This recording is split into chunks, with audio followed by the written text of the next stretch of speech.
आज हम लोग पढ़ रहे हैं प्रतिष्ठा बैच की क्लास है, ये क्लास 12 की। तो स्टूडेंट्स, जैसा कि आप लोग जानते हो, हम लोग कंप्लीट कर रहे हैं पूरा 11th का एंड 12th का syllabus before our CBSE exams and before our NEET exam of 2021। तो स्टूडेंट्स, हम उससे पहले कोशिश करेंगे हम पूरा सिलेबस कर लें सो दैट आपका जो है वो इस साल में काफ़ी सारा सिलेबस कंप्लीट हो जाए। एंड बच्चे रिक्वेस्ट भी कर रहे हैं मैम थोड़ा जल्दी सिलेबस कराएं, तो I will work on it. तो स्टूडेंट्स, आज की जो हमारी क्लास है वो सॉल्यूशंस चैप्टर की पार्ट नंबर 5 है। जिस स्टूडेंट को प्रीवियस क्लासेस देखनी है वो जाकर के मेरी प्लेलिस्ट में देख सकते हैं। प्रतिष्ठा बैच के नाम से प्लेलिस्ट है जिसमें मैं सारी वीडियोस को अपलोड कर रही हूँ क्लास 12th की एंड 11th की वीडियोस आपको सीक्वेंस में सारी की सारी 11th के बैच में या फिर प्रतिष्ठा बैच में प्रबल बैच में मिल जाएंगी। तो स्टूडेंट्स, आज की क्लास में हम लोग पढ़ने वाले हैं vapour pressure and Raoult's law. ये बहुत ही सिंपल टॉपिक है, बहुत ही अच्छा टॉपिक है। इससे क्वेश्चन आने के चांसेस बहुत ज़्यादा होते हैं, स्पेशली आपके सीबीएसई एग्जाम्स में। तो क्या टॉपिक पूछा जाता है, क्या स्टेटमेंट पूछी जाती है, आजकल एक क्वेश्चन भी आता है, what is the similarities and dissimilarities between Raoult's law and Henry's law. वो सारी चीज़ें डिस्कस करेंगे आज की क्लास में। तो चलिए स्टार्ट करते हैं आज की क्लास। सबसे पहले हम स्टार्ट करेंगे वेपर प्रेशर से। तो बच्चों, वेपर प्रेशर के बारे में आपने क्लास 11th में भी पढ़ा होगा, है ना। वेपर प्रेशर एंड स्टूडेंट्स, आज इस वीक के एंड में हम एक लाइव सेशन रखेंगे। उस लाइव सेशन में हम लोग करेंगे complete discussion of chapter 1 NCERT questions. NCERT के अलावा कुछ और क्वेश्चंस भी मैं लेकर के आऊँगी, वो भी डिस्कस करेंगे। एनसीईआरटी क्वेश्चन के जो डिफ़िकल्ट क्वेश्चंस हैं, जो आपको नहीं समझ में आ रहे हैं, उनके डाउट्स भी मैं लूँगी। सिंपल क्वेश्चंस हम लोग नहीं करेंगे, थियोरेटिकल क्वेश्चन डिस्कस नहीं करेंगे, सिर्फ डिफ़िकल्ट क्वेश्चंस। तो जिन बच्चों के डाउट्स हैं उसमें, जो बच्चे क्वेश्चंस, पहले आप क्या करिए, आप तब तक संडे तक, सैटरडे तक, वीकेंड तक आप लोग क्या कर सकते हैं, आप लोग उसका क्वेश्चंस जो हैं एनसीईआरटी बैक एक्सरसाइज के, उनको कंप्लीट कर लीजिए। ठीक है, कंप्लीट कर लीजिए। जो डाउट्स हैं आपके वो मुझे मैसेज कर दीजिए सो दैट मैं उसी क्वेश्चन पे ज़्यादा फोकस करूँ जो डाउट पोर्शन है स्टूडेंट्स का। आप लोग मुझे मैसेज कर सकते हैं मेरी टेलीग्राम आईडी पर। आप जानते हैं डिस्क्रिप्शन बॉक्स में आपको लिंक मिल जाएगा, टेलीग्राम आईडी का मिल जाएगा एंड चैनल का आपको लिंक मिल जाएगा। टेलीग्राम आईडी पे मुझे मैसेज करेंगे आप, वहाँ पे मुझे बता देना कि डाउट्स कौन से हैं। उन्हीं क्वेश्चंस को मैं डिस्कस कर लूँगी in the session, live session. तो स्टूडेंट्स उसको अटेंड ज़रूर करें। चलिए आज की क्लास को स्टार्ट करते हैं। तो वेपर प्रेशर होता क्या है, कैसे कैलकुलेट किया जाता है वेपर प्रेशर। वेपर प्रेशर का मतलब वेपर का प्रेशर, ठीक है ना, वेपर का प्रेशर। अब वेपर का pressure, vapours, gas particles, vapour particles भी क्या प्रेशर एक्सर्ट कर सकते हैं? जी हाँ, बिल्कुल कर सकते हैं प्रेशर एक्सर्ट। कैसे करेंगे उसकी बात करते हैं। हम सबसे पहले एक जार लेते हैं लाइक दिस। इसमें मैनोमीटर लगा हुआ है, ठीक है। साइड में ये क्लोज्ड कंटेनर है, यहाँ पे एक लिक्विड है, ठीक है, दिस इज़ अ लिक्विड। यहाँ पे जो ये लेवल है बच्चों, वो लेवल इक्वल है दोनों लिम्स में। जो ग्लास ट्यूब है साइड में लगी हुई है, इसमें दोनों जगह क्या है, लेवल इक्वल है, ठीक है। अब है क्या ये चीज़, ये तो हो गया हमारा सॉल्वेंट, ठीक है। यहाँ हो गए गैस पार्टिकल्स, ठीक, गैस पार्टिकल्स। यहाँ पे है मरकरी Hg, ठीक है। क्या है ये, मरकरी लेवल। वो दोनों ही लिम्स में इक्वल हैं। अब होता क्या है बच्चों, by the passage of time जैसे जैसे जाएगा, आपको पता है और भी ज़्यादा वेपर्स जो हैं वो प्रेजेंट हो जाएंगे, वहाँ पे क्रिएट हो जाएंगे। कहाँ पे, इस अवेलेबल स्पेस के अंदर। तो आप अगर देखेंगे, नोट करेंगे, तो जो लिक्विड था उसके अंदर जो पार्टिकल थे वो वेपर और भी ज़्यादा बन जाएंगे एंड जितनी स्पेस वहाँ प्रेजेंट होगी उतनी स्पेस को ऑक्यूपाई कर लेंगे। एक लेवल ऐसा आएगा बच्चों जब स्पेस अवेलेबल नहीं बचेगी एंड सारी स्पेस ख़त्म हो जाएगी। अब क्या होगा उसकी वजह से, जब सारी स्पेस ही ख़त्म हो गई तो पार्टिकल्स इवेपोरेट होके जाएंगे कहाँ, तो बच्चों उस लेवल पे ना इवेपोरेशन ऑफ द पार्टिकल्स मतलब वेपराइजेशन होना और वेपर वापस सॉल्यूशन में चले जाना, ठीक है। मतलब ये दोनों प्रोसेस जो हैं वो इक्विलिब्रियम में आ जाएंगे। बट उससे पहले पार्टिकल्स को पता लगेगा, उनको नज़र आएगा, अरे भाई यहाँ पे भी तो स्पेस है, अरे भाई यहाँ पे भी तो थोड़ी बहुत स्पेस है, तो पार्टिकल्स यहाँ भी पहुँच जाएंगे, उस जगह में भी पहुँच जाएंगे। अब होगा क्या, जैसे आप लोग कहीं ट्रेन में जाते हो, आप लोग बस में जाते हो, ट्रैवल करते हो, स्पेशली ट्रेन में, तो वहाँ पे क्या होता है कि स्पेशली आप लोकल ट्रेन की बात करो या फिर पैसेंजर ट्रेन है और वहाँ पे कोई इंसान सीट पे सो रहा हो और आप लोग खड़े हो, आपके पास खड़े होने की स्पेस भी नहीं है, इतना रश हो, तो ऑब्वियसली उस पर्सन को वहाँ पे नहीं सोना चाहिए, एटलीस्ट सबको बैठने की जगह तो मिले। तो कोई पर्सन मान लीजिए सो रहा है और आप लोग क्या कहेंगे, उनको उठा करके बोलेंगे भैया थोड़ा साइड हो जाइए, हमें बैठने की जगह चाहिए। तो आप लोग उसको शिफ्ट करवाओगे, उसको बैठने के लिए कहोगे, उसको थोड़ा खिसकने के लिए कहोगे। बट अगर वो थोड़ा सा हट्टा कट्टा दिखाई दे रहा है कि आपको वो बहुत ही पावरफुल पर्सन है, 2 बॉडीगार्ड खड़े हैं साथ में, तो आप उसको छेड़ने से पहले सोचोगे कि यार ठीक है खड़े होकर चले जाएंगे, बट इसको परेशान नहीं करेंगे, है ना। बट अगर वहीं वो इंसान बेचारा आपको लग रहा है कि नॉर्मल इंसान है, तो उसको आप परेशान करोगे, उसको बोलोगे भाई शिफ्ट हो, हमें जगह दो बैठने की, तो आप उसको परेशान करोगे, है ना। तो होता क्या है कि अगर जो पार्टिकल्स हैं, वेपर्स जो हैं, अगर वो ज़्यादा बन रहे हैं, अगर वो उसका टेंडेंसी वेपराइज होने का ज़्यादा होगा, तो इस मरकरी के लिक्विड को वो थोड़ा सा उस तरफ शिफ्ट होने को कहेंगे, प्रेशराइज करेंगे कि भैया मरकरी तुम थोड़ा शिफ्ट हो जाओ, ठीक है। अब मरकरी शिफ्ट होने के बाद क्या होगा बच्चों, मरकरी शिफ्ट होगा तो उसके लेवल जो था उसमें चेंज आ जाएगा। मतलब अब आप कहोगे कैसे मैम, चेंज कैसे आया, समझ नहीं आया। अब देखो यहाँ पे आप वही सेम चीज़ देख रहे हो, ठीक है।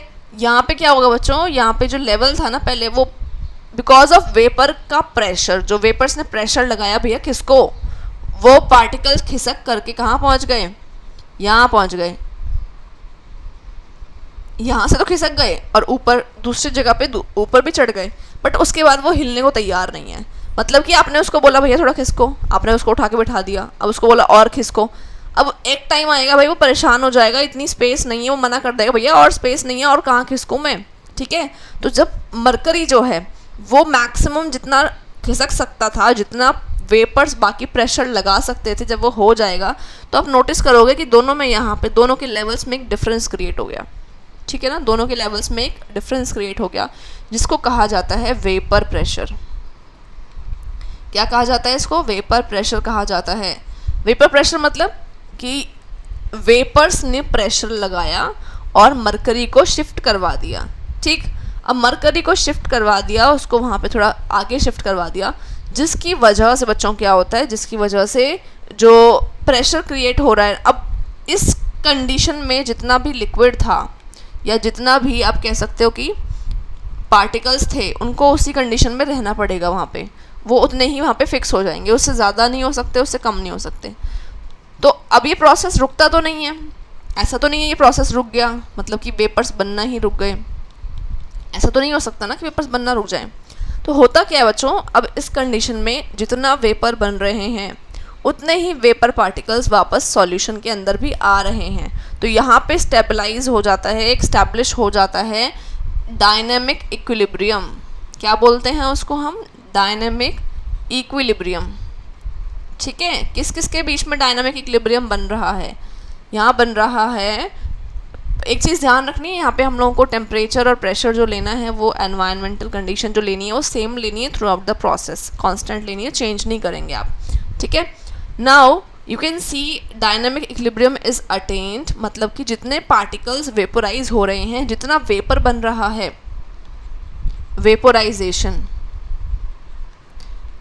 और जो पार्टिकल्स वापस से सॉल्यूशन के अंदर जा रहे हैं वो इक्वल हो जाएगा।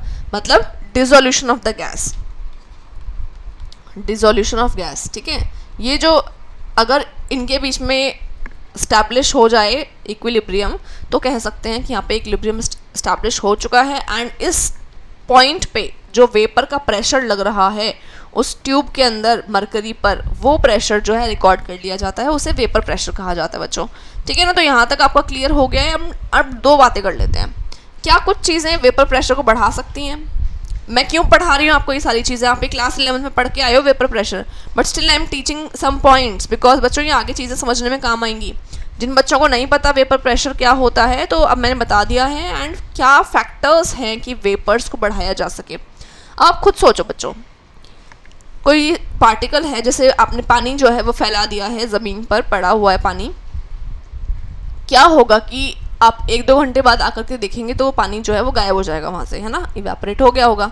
क्या कुछ ऐसी चीज़ें हैं कि जिससे आप उस पानी को जल्दी इवेपोरेट करवा सकते हो या उसको जल्दी से वेपराइज करवा सकते हो, ऐसा हो सकता है क्या? अगर पानी की जगह कुछ और पड़ा हो तो वो भी जल्दी, मान लीजिए कि वहाँ पे जो है वो नेल पेंट रिमूवर जो होता है, एसीटोन जिसको कहते हैं, वो पड़ा हुआ है, तो क्या वो 1-2 घंटा लगाएगा इवेपोरेट होने में? नहीं। या पेट्रोल होता है, बहुत जल्दी उड़ जाता है। तो ये चीज़ें और भी जल्दी वेपराइज हो जाती हैं, वो बहुत जल्दी उड़ जाती हैं। ठीक है, तो वहाँ पे ये चीज़ कंडीशन नहीं आती है। वहाँ पे क्या मैटर कर रहा है? नेचर ऑफ द सब्सटेंस कैसा है। वाटर थोड़ा टाइम लगाएगा वहाँ से इवेपोरेट होने में, बट अगर मैं कहूँ कि वहाँ पे अगर प्रेजेंट है कोई और सब्सटेंस जो ज़्यादा जल्दी वोलेटाइल हो जाता है, वोलेटाइल नेचर का है more as compare to water, तो वो जल्दी उड़ जाएगा। ठीक है ना? Okay, now the second point is कि अगर जो सब्सटेंस, अगर आपने वहाँ पे टेम्परेचर राइज कर दिया तो भी वेपराइजेशन जो है वो बढ़ जाता है, इंक्रीज हो जाता है। तो फैक्टर्स कौन से अफेक्ट करते हैं उनकी बात कर लेते हैं। Factors affecting vapour pressure. ठीक है बच्चों,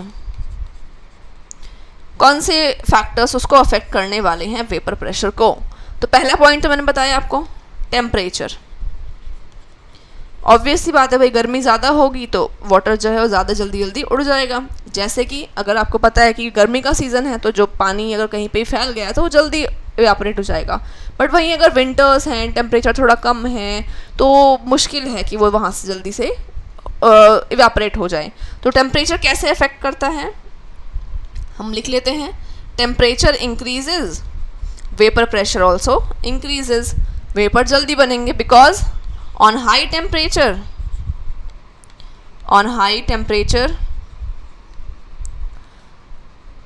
जितना ज़्यादा टेम्परेचर होगा उससे क्या होगा? On high temperature vapour formation accelerates, formation is accelerated, ऐसे लिख सकते हैं। ठीक है, टेम्परेचर बढ़ाने पर वेपर की जो फॉर्मेशन हो रही है थोड़ा जल्दी होगी। तो टेम्परेचर राइज करने से वेपर प्रेशर जो है वो इंक्रीज हो जाता है। ये बहुत सिंपल सी बात है, ये आपको पता है। नाउ द सेकंड पॉइंट क्या है बच्चों? कौन सा और फैक्टर है जो इसको अफेक्ट करेगा? कौन सा फैक्टर अफेक्ट करेगा? नेचर ऑफ द सब्सटेंस, कि सब्सटेंस का नेचर कैसा है। Nature of substance. ठीक है, ओके। तो बच्चों नेचर ऑफ सब्सटेंस की बात करते हैं। सब्सटेंस पे भी डिपेंड करेगा ना कि उसका नेचर है या नहीं है उड़ने का। तो ज़्यादा वोलेटाइल जो होगा, मोर वोलेटाइल सब्सटेंस, वोलेटाइल का मतलब होता है उड़ जाने वाला substance. More volatile substance, more is the vapour pressure. क्योंकि जब वेपर ही ज़्यादा बनेंगे तो प्रेशर तो ज़्यादा होगा ही ना वेपर का। क्लियर है ना ये बात? More is the vapour pressure. अब यहाँ पे मैं एग्जाम्पल लिखवा देती हूँ आपको। क्या एग्जाम्पल है बच्चों यहाँ पे? Acetone, petrol. ठीक है, ये जो है वो थोड़ा जल्दी ईथर हो गया। ये क्या होते हैं? इवेपोरेट फास्टर, मतलब कि वाटर के कंपैरिजन में जल्दी इवेपोरेट हो जाते हैं, ज़्यादा तेज़ इवेपोरेट होते हैं। बल्कि जो वाटर है वो evaporate slow.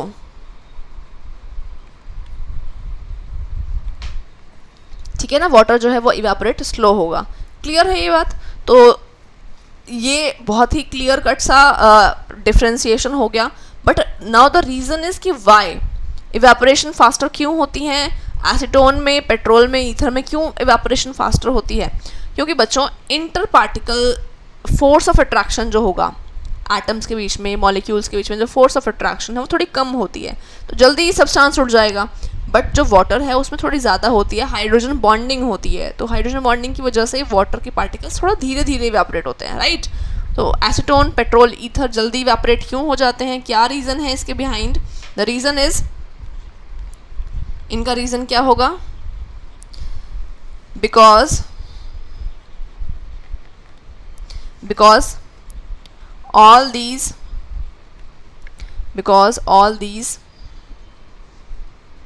substances have less force of attraction between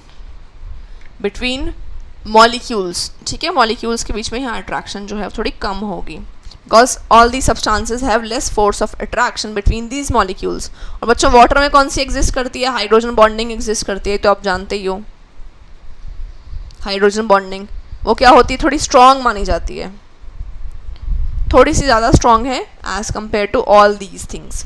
clear है ना बच्चों? तो यहाँ तक नेचर ऑफ सब्सटेंस जो है और टेम्परेचर जो है वो अफेक्ट करता है वेपर के प्रेशर को। यहाँ तक हमारा क्लियर हो गया है, जो मेरे को आपको बताना था कि 11th में पढ़ा होगा आपने, but still you need to revise it here. Now we are coming to Raoult's law.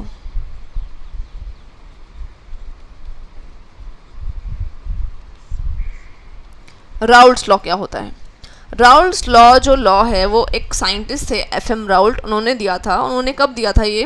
कि अगर आपके पास एक सॉल्यूशन है, एक लिक्विड है, तो इवेपोरेट होगा वो। अगर दोनों ही लिक्विड जो हैं वो दोनों ही लिक्विड को मिला दिया जाए और दोनों आपस में मिक्स भी हो रहे हैं एंड दोनों ही इवेपोरेट होंगे। अब मान लीजिए अल्कोहल भी इवेपोरेट हो सकता है एंड वाटर भी, तो अल्कोहल और वाटर को मिला दिया जाए तो दोनों ही इवेपोरेट होंगे धीरे धीरे, है ना? तो दोनों का इवेपोरेशन पॉसिबल है। तो यहाँ पे जो राउल्ट्स लॉ है वो बात करता है टू मिसिबल सॉल्यूशंस की, ऐसे सॉल्यूशंस, ऐसे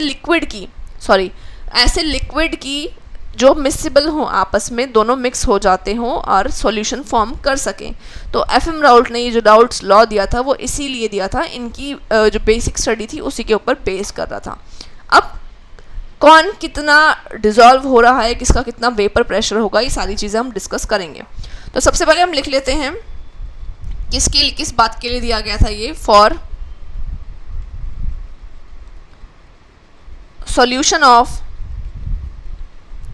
solution of liquid in liquid मतलब अगर दो लिक्विड्स को मिला दिया जाए वहाँ पे ये वैलिड होता है, ठीक है? मतलब कि मिसिबल लिक्विड्स, ये बात ध्यान रखनी है आपको, ठीक है? लिक्विड इन लिक्विड, तो ऐसा सॉल्यूशन बनना चाहिए जहाँ पे दो लिक्विड्स हों और दोनों ही क्या हो, मिसिबल हों, मतलब कि थॉरोली मिक्स हो जाते हों, ठीक है? यहाँ तक क्लियर है आपको बात? तो ये इसकी रिक्वायरमेंट थी। तो ये दिया गया था बच्चों, एफएम राउल्ट ने दिया था। कब दिया था? 1886 में दिया था, बाय एफएम राउल्ट इन 1886, ठीक है? उन्होंने क्या बताया बेसिकली कि जो पार्टिकल्स होते हैं इवेपोरेट होते हैं, तो यहाँ पे एक रिलेशन काम करता है। वो रिलेशन क्या है वो हमें पढ़ना है राउल्ट्स लॉ में। एंड जो बच्चों आपका अगर एग्जाम में पूछा जाता है तो आपको स्टेटमेंट के साथ साथ इनका एक्सप्रेशन भी लिखना है, ठीक है? तो पहले स्टेटमेंट लिख लेते हैं, फिर एक्सप्रेशन लिखेंगे, फिर एक्सप्रेशन को थोड़ा सा डिराइव भी करेंगे कि वहाँ पे हमारा काम आएगा वो चीज़, ठीक है? ओके, तो ये है क्या बच्चों? इन अ सॉल्यूशन, एक सॉल्यूशन की बात कर लेते हैं। In a solution the vapour pressure of liquid. अब वेपर प्रेशर समझ में आ गया ना आपको, मैंने क्यों पढ़ाया, इसीलिए पढ़ाया था। The vapour pressure of liquid of a component, दो कंपोनेंट की बात हो रही है यहाँ पे, दोनों मिक्सिबल होंगे, तो एक कंपोनेंट के लिए केस में बात कर रहे हैं। In a solution the vapour pressure of liquid of a component, एक कंपोनेंट की बात कर रहे हैं, एट अ गिवन टेम्परेचर। मैंने आपको बता ही दिया ये सारी चीज़ें, सारी कंडीशन, सारी स्टडी हमें सिंगल टेम्परेचर पे करनी है, सिंगल प्रेशर कंडीशन पे करनी है, उसे चेंज नहीं कर सकते हम, ठीक है? एट अ गिवन टेम्परेचर, ये अंडरस्टूड बात है, लिखनी भी ज़रूरी है बच्चों। At a given temperature is equal to the mole fraction. अब बच्चों यहाँ पे जो सॉल्युबिलिटी है वो हम लोगों को मोल फ्रैक्शन पे बेस्ड पढ़नी है, मतलब कितना जो दोनों मिक्स हो रहे हैं उनका कितना आपस में मोल फ्रैक्शन दोनों का कितना है, कितना कितना परसेंटेज उनका मिक्स हो रहा है, ठीक है? तो in a solution the vapour pressure of a liquid of a component is equal to the mole fraction in the solution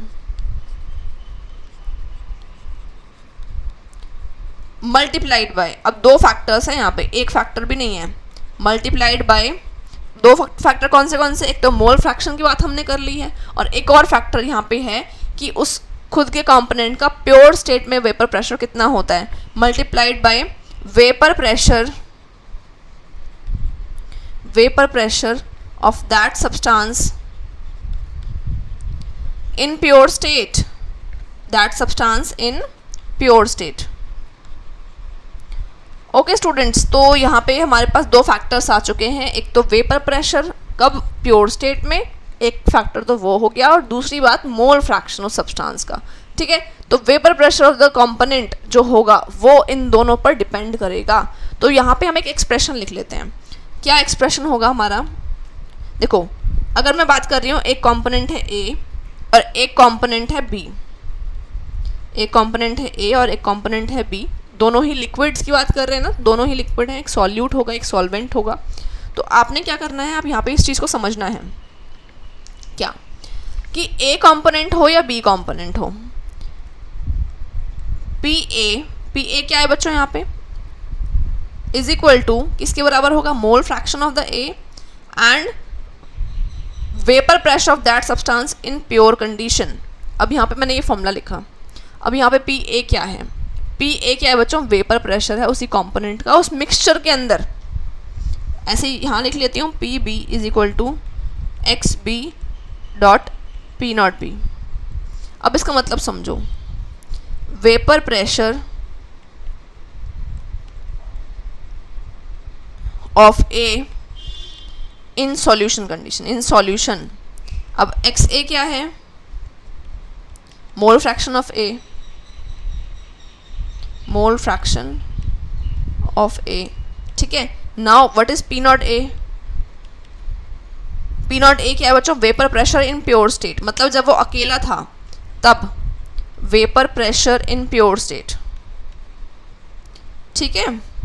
okay, now the condition is, देखो बच्चों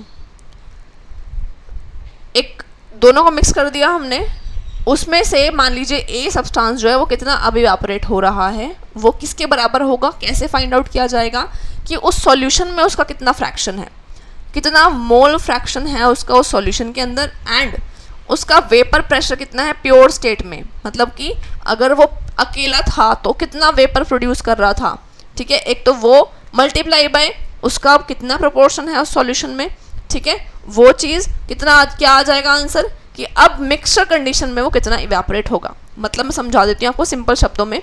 मान लीजिए अल्कोहल और वाटर को मिक्स कर दिया गया, अल्कोहल जब अकेला था तो कितना इवेपोरेट हो रहा था, वो एक फैक्टर है, उसको हम बोल रहे हैं पी नॉट ए, मतलब कि vapour pressure in the pure state, जब वो प्योर था तब कितना था, ठीक है। And the second thing is, अब अगर मैंने उसको वाटर को और उसको मिक्स कर दिया है तो कितना उसका कितना प्रोपोर्शन है, मतलब मैंने क्या पता वाटर मैंने 50-50 में लिया हो दोनों को, क्या पता मैंने वाटर जो है वो 60 लिया है और 40% जो है मैंने उसको अल्कोहल को लिया है। तो मोल फ्रैक्शन जो है ए सब्सटेंस जो मैं डिजोल्व किया उसका मोल फ्रैक्शन कितना है, वो वैल्यू, एंड अगर आप मल्टीप्लाई करते हैं साथ में किसको, अगर आप साथ में मल्टीप्लाई करते हैं उसके मोल फ्रैक्शन को, वो वैल्यू मल्टीप्लाई करने से हमें ये पता लग जाएगा कि सॉल्यूशन कंडीशन में, सॉल्यूशन बनने के बाद में वो कितना वेपोराइज होगा, क्या उसका वेपर प्रेशर रहेगा। इसी तरह से हमने दो कंपोनेंट्स लिए तो दोनों का हमने ले लिया। ये तो आपको लिखना है बच्चों एग्जाम में, एक तो आपको लिखनी है डेफिनेशन जो मैंने लिखवाई और एक लिखना है ये वाला एक्सप्रेशन। अब बात आती है थोड़ी आगे चलते हैं, थोड़ा सा इसको डिराइव करते हैं, हल्का सा डिराइव करेंगे 1-2 स्टेप का। तो अब बच्चों है क्या, total pressure of the system क्या होगा। टोटल प्रेशर का मतलब है कि अगर दोनों को मिक्स कर दिया जाए, दो सॉल्यूशन मतलब दो सॉल्वेंट्स को मिक्स कर दिया जाए, सॉल्वेंट तो हम इसलिए कह रहे हैं दोनों लिक्विड हैं, बट एक यहाँ पे सॉल्यूट का काम कर रहा है जिसका अमाउंट कम है और एक सॉल्वेंट का काम कर रहा है जिसका अमाउंट ज़्यादा है। दोनों को अगर आप मिक्स करेंगे तो क्या होगा, अगर आप दोनों को मिक्स कर देंगे तो कुछ जो वेपर्स बनेंगे, जो प्रेशर क्रिएट होगा वेपर का, वो दोनों का ही तो होगा, क्योंकि दोनों इवेपोरेट हो रहे हैं भाई, वाटर भी इवेपोरेट हो रहा है, अल्कोहल भी इवेपोरेट हो रहा है, तो दोनों का एडिशन हो जाएगा। एडिशन होने का मतलब है कि अब वेपर प्रेशर दोनों का कलेक्टिव लिया जाएगा। अगर टोटल प्रेशर तो यही होगा दोनों को ऐड करके, तो मैं लिख देती हूँ इसको आगे, total pressure of the solution will be sum of vapor pressure of both components, जिन कंपोनेंट्स की बात हो रही है ए बी की, ए कॉमा बी दोनों की बात हो रही है ना, तो दोनों का ही क्या होगा, हमें सम लेना है. Total pressure of the solution will be sum of vapour pressure of both the components. A और बी दोनों कंपोनेंट्स के बराबर होगा. तो इसको हम एक्सप्रेशन फॉर्म में अगर लिखें तो बच्चों क्या लिखूँ मैं यहाँ पे अब, टोटल प्रेशर क्या होगा, capital P is equal to P A plus P B.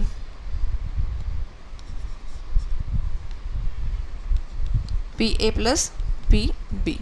Clear है ना ये बात. अब इन दोनों का कितना कितना मैंने आंसर निकाला था उसको भी लिख लेते हैं. पी ए का क्या था, क्या लिखा था हमने, X A dot P not A. यहाँ पे क्या था, plus X B dot P not B. Clear है ना ये बात. एंड बच्चों आपको ये भी पता होगा, मोल फ्रैक्शन के केस में मैंने लिखवाया था आपको कि अगर दो कंपोनेंट्स हैं हमारे पास, दोनों कंपोनेंट्स में बच्चों, दोनों कंपोनेंट्स में ये समझ लो कि अगर एक का कंपोनेंट जो है, दोनों का एडिशन कितना होगा, पहले ये बताओ, दोनों कंपोनेंट का एडिशन कितना होगा, 1 होगा, राइट. कितना होगा, 1 होगा. तो अगर मुझे एक सब्सटेंस का, एक कंपोनेंट का मिल जाए वेपर प्रेशर, ठीक है, तो मैं क्या कर सकती हूँ, दूसरे का निकाल सकती हूँ. वेपर प्रेशर नहीं, मोल फ्रैक्शन. अगर मुझे एक सब्सटेंस का मिल जाए तो मैं दूसरे का निकाल सकती हूँ सिंपली बाय सब्ट्रैक्टिंग फ्रॉम 1. मान लीजिए अगर A है, उसका है 0.7, तो B का कितना होगा, ऑब्वियसली 0.3 होगा. क्यों, टोटल तो 1 होता है. ठीक है, तो अगर मुझे एक का मिल जाता है मैं दूसरे का निकाल सकती हूँ. अगर मुझे एक का मिल गया, A का मिल गया, तो मैं B का कैसे निकाल सकती हूँ.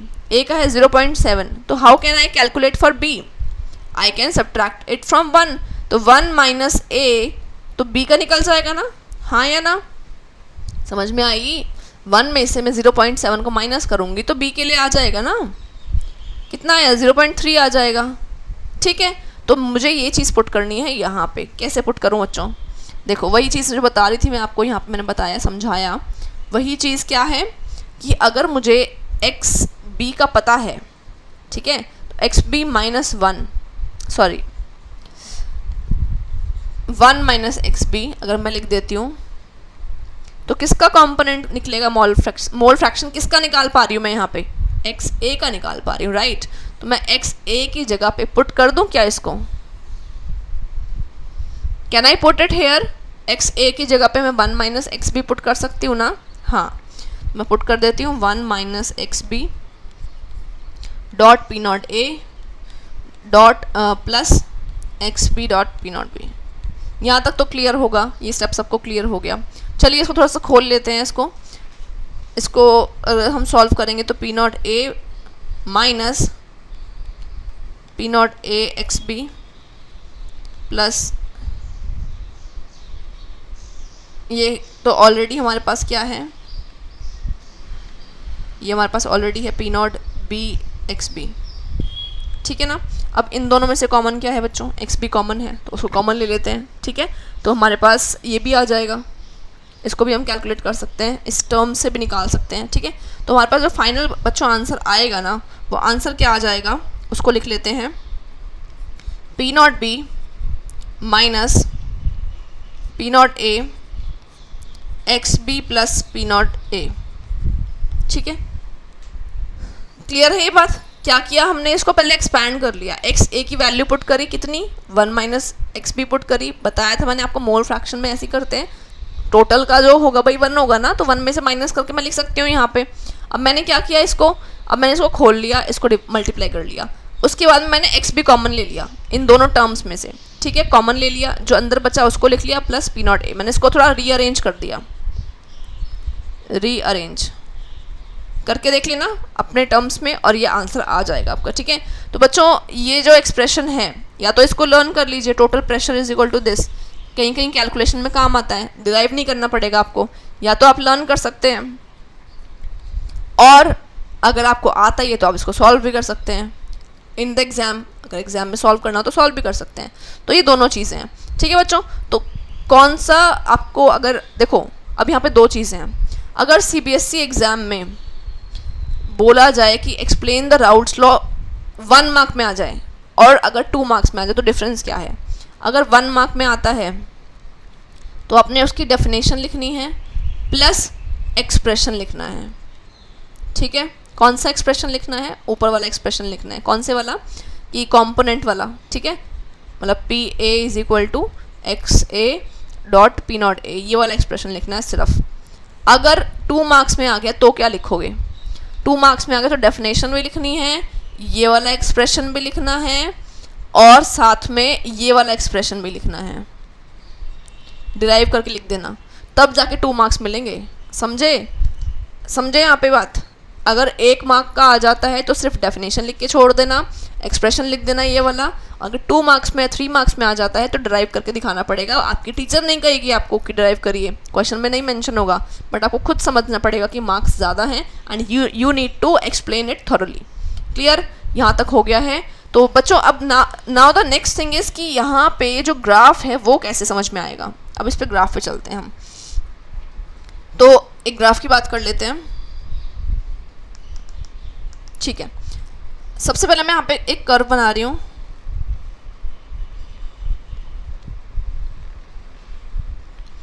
अब ये जो ग्राफ है थोड़ा सा समझना इसको अच्छे से बच्चों को, थोड़ा कम ही समझ में आता है ये। यहाँ पे हमने क्या किया, नीचे लिया मोल फ्रैक्शन। मोल फ्रैक्शन हम ये देख रहे हैं कि बढ़ते जा रहा है, ठीक है। स्टार्टिंग में जो है एक्स ए का मोल फ्रैक्शन बच्चों कितना था? 1 था, ठीक है। और यहाँ पे एक्स ए का जो था वो 0 था। यहाँ पे एक्स बी का 0 है और यहाँ पे एक्स बी का 1 हो जाता है। इसका मतलब क्या है? स्टार्टिंग में कंपोनेंट ए था सिर्फ, ठीक है, सिर्फ वही था। धीरे धीरे क्या हुआ, आप बी का सब्सटेंस इतना ऐड करते जा रहे हो, इतना ऐड करते जा रहे हो कि वह एक्स बी बन जाएगा लास्ट में, तो वो तो 1 माना जाएगा और एक्स ए की वैल्यू 0 मानी जाएगी, ठीक है। या फिर एक्सपेरिमेंटली भी आप ऐसे ग्राफ ले सकते हो अलग अलग पॉइंट पे, ठीक। तो आपने इस तरह से बना लिया। अब बच्चों मान लीजिए सॉल्यूशन के अंदर सिर्फ एक ही कंपोनेंट है, वो भी एक्स ए कंपोनेंट है, जैसा कि आप यहाँ देख रहे हो। दूसरा कंपोनेंट तो 0 है ना सॉल्यूशन के अंदर। अगर मैं अल्कोहल और वाटर की बात कर रही हूँ तो मैंने सिर्फ मान लीजिए अल्कोहल ही मिलाया है, अल्कोहल ही है हम मेरे पास, वाटर नहीं है। तो वेपर प्रेशर किसका होगा? भाई जो सॉल्यूशन है वही तो उड़ेगा, उसी का वेपर प्रेशर होगा। समझे बात? अगर मैंने सिर्फ अल्कोहल लिया है तो अल्कोहल का ही तो वेपर प्रेशर होगा, वाटर का तो होगा ही नहीं अभी तक। तो इस केस में इस पॉइंट पर जहाँ पे मैं बोल रही हूँ आपको कि एक्स ए जो है उस वही प्रेजेंट है, तो उस केस में वेपर प्रेशर भी सिर्फ उतना ही होगा, उसी का होगा, ठीक है। तो उसकी जो वैल्यू है उसको मैं लिख लेती हूँ यहाँ पे। ये क्या है? पी नॉट ए हो गया, मतलब सिर्फ वही ए जो है वही इवेपोरेट हो रहा है। ये प्योर स्टेट में होता है पी नॉट ए, ठीक है ना।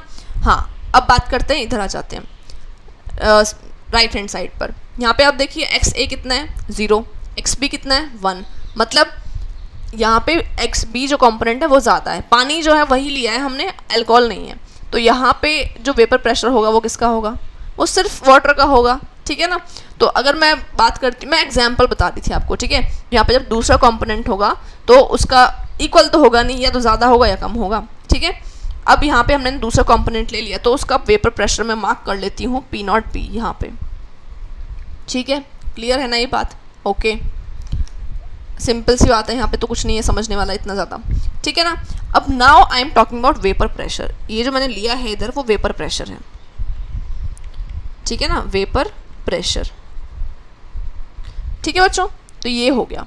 नाउ द पॉइंट इज कि अब इसका जो हम ग्राफ ले रहे हैं, देखो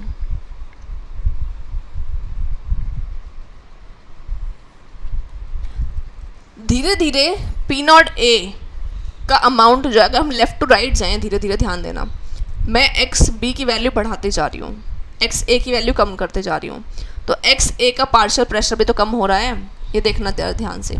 जब मैं इधर मूव कर रही हूँ, मैं लेफ़्ट टू राइट जा रही हूँ, तो मेरे पास एक्स ए का वैल्यू कम होते जा रहा है। जब एक्स ए का वैल्यू कम होते जा रहा है, 1 से 0 हो रहा है, तो उसका वैल्यू भी तो कम होगा, हाँ या ना, ठीक है ना। अब मैं बी का कंपोनेंट ऐड करे जा रही हूँ तो उसका वैल्यू बढ़ जाएगा। सिंपल है, धीरे धीरे बढ़ेगा ना, क्योंकि अब मैं लेफ़्ट टू राइट जा रही हूँ तो बी का कंपोनेंट इंक्रीज हो रहा है, तो उसका जो ओरिजिनल स्टेट में प्रेशर था, पार्शियल प्रेशर था, उसका ओरिजिनल स्टेट में अकेले जो था वो भी तो इंक्रीज़ होगा, ठीक है, इंक्रीज़ हो गया। अगर दोनों मिक्स कर दिए जाते हैं, अगर दोनों एक लेवल पे मिक्स भी होते हैं, तो जो एवरेज उनका वैल्यू होगा वो इस तरह से हम मान सकते हैं। टोटल प्रेशर कितना होता है? P ए प्लस पी बी, वो तो हमने निकाला ही अभी, ठीक है। तो मैं अगर वैसे इसको अगर आप कंप्लीटली लेबल करना चाहो तो यहाँ पे आप ऐसे भी लिख सकते हो, ये वाला एक्सप्रेशन लिख सकते हो, P A is equal to X A P not A, और P B is equal to X B P not B, आपकी बुक में भी लिखा होगा। तो ये ग्राफ आपको आई थिंक समझ में आ गया होगा कि क्या समझाया जा रहा है यहाँ पे, ठीक है, दोनों का किस तरह का इम्पैक्ट होता है। तो ठीक है स्टूडेंट्स, यहाँ तक हमारा हो गया complete. Now we are coming to the similarities and dissimilarities between Raoult's law and Henry's law, उसकी बात कर लेते हैं, ठीक है। यहाँ तक ये जो ग्राफ है ये भी कई बार आपको आ सकता है, अगर 2-3 मार्क्स में आ जाए तो आप यहाँ पे फिर डायग्राम भी ऐड कर देना, ठीक है, ये चीज़ ध्यान रखना। ओके, आगे चलते हैं, चलिए हेडिंग लिख लेते हैं, similarities between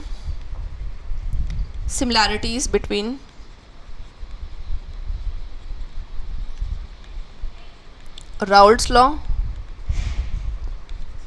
and Henry's law. उसके बाद डिसिमिलैरिटीज़ की बात करेंगे। बच्चों सिमिलैरिटीज़ क्या हैं? सिमिलैरिटी ये है कि दोनों में ही हमने क्या लिया है, जो प्रोपोर्शनैलिटी कांस्टेंट जब हम बात कर रहे हैं कि वो किस पर डिपेंड कर रहा है, पहली बात तो दोनों ही अप्लाई हो रहा है वॉलेटाइल कंपोनेंट पे, ठीक है। वॉलेटाइल कंपोनेंट कौन है? जहाँ पे हम गैसेस की बात कर रहे हैं वॉलेटाइल पे, यहाँ पे हम प्रेशर की बात कर रहे हैं, और हेनरीज लॉ में भी हमने गैस देखा जो डिजॉल्व हो रहा था। तो वॉलेटाइल कंपोनेंट यहाँ पे हमें लेकर के चलना है, तो हमें उसके बारे में ध्यान रहना चाहिए कि हम ऐसी डीलिंग कर रहे हैं, तो सारी स्टडीज़ जो हैं हमारी वो क्लोज कंटेनर्स में होती हैं, ठीक है, वो आपने 11th में पढ़ा होगा। तो पहला पॉइंट तो यही है, लिख लेते हैं। पहला पॉइंट क्या है? Point number 1, both apply to volatile components of the solution। दोनों ही जो हैं बच्चों वो volatile component of the solution पे डिपेंड कर रहे हैं, ठीक है। पॉइंट नंबर 2, अब यहाँ पे दोनों ही जगह पे हमने ये देखा कि वहाँ पे भी हमने जब पढ़ा था तो मोल फ्रैक्शन की टर्म्स में पढ़ा था, और यहाँ पे मोल फ्रैक्शन टर्म्स हम यूज़ कर रहे हैं सॉल्युबिलिटी को फाइंड आउट करने के लिए। In both cases mole fraction, in both cases mole fraction is taken as the parameter for solubility, ठीक है। दोनों जगह पे हमने मोल फ्रैक्शन को ही लिया है, XA या XB जो भी कहें उसको हमने लिया है, वहाँ पे भी और यहाँ पे भी, ठीक है। Now we are coming to डिससिमिलैरिटीज़।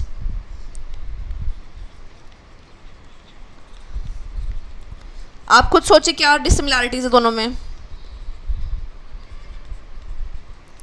Raoult's law में एंड हेनरीज लॉ में।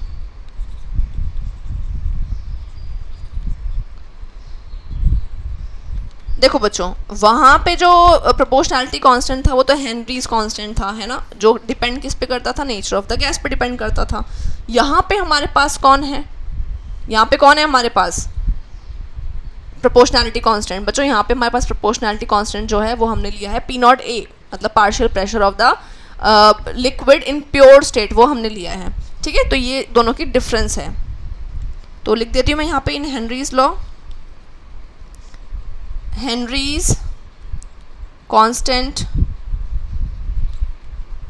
वाज द प्रोपोर्शनैलिटी कांस्टेंट, ठीक है, प्रोपोर्शनैलिटी कांस्टेंट था। और जो किस पे डिपेंड करता है? वो नेचर ऑफ द लिक्विड पे डिपेंड करता है, बताया था मैंने पिछले जब भी पढ़ाया था Henry's law, which is based on या depend on, the correct word should be depend on, which is dependent on nature of the gas, ठीक है। ये क्वेश्चन आता है बच्चों कि दोनों में सिमिलैरिटीज़ एंड डिससिमिलैरिटीज़ क्या हैं, इसलिए मैं करा रही हूँ, which is dependent on nature of the gas, ठीक। Okay, now the Raoult's law, proportionality constant is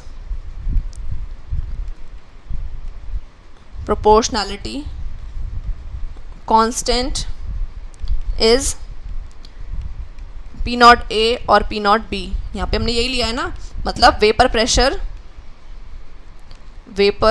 pressure of gas, या कंपोनेंट क्या लेते हैं, of component in pure state. Okay students, तो यहाँ तक था हमारा ये टॉपिक. अब नेक्स्ट क्लास में हम लोग टॉपिक पढ़ेंगे ideal and non ideal solutions. तो आज की क्लास यहीं तक. लाइक करना वीडियो को, सब्सक्राइब करना मेरे चैनल को अगर नहीं किया है तो, एंड कमेंट ज़रूर करें कि मैम समझ में आया, लाइक दैट. एंड स्टूडेंट्स, जो लाइव सेशन होगा हमारा इस वीक में, उसके लिए फर्स्ट चैप्टर जो है उसको कंप्लीट कर लेना. उससे मैं क्वेश्चंस कराऊंगी काफ़ी सारे, ठीक है. पहले तो एनसीईआरटी क्वेश्चंस के जो आपके सॉल्व सारे कर लेना, जो डाउट्स होंगे वो डिस्कस करेंगे. उसके बाद में हम लोग एक एडिशनल क्वेश्चंस जो है एमसीक्यू, मैं वो आपको वो कराऊंगी. क्लियर है?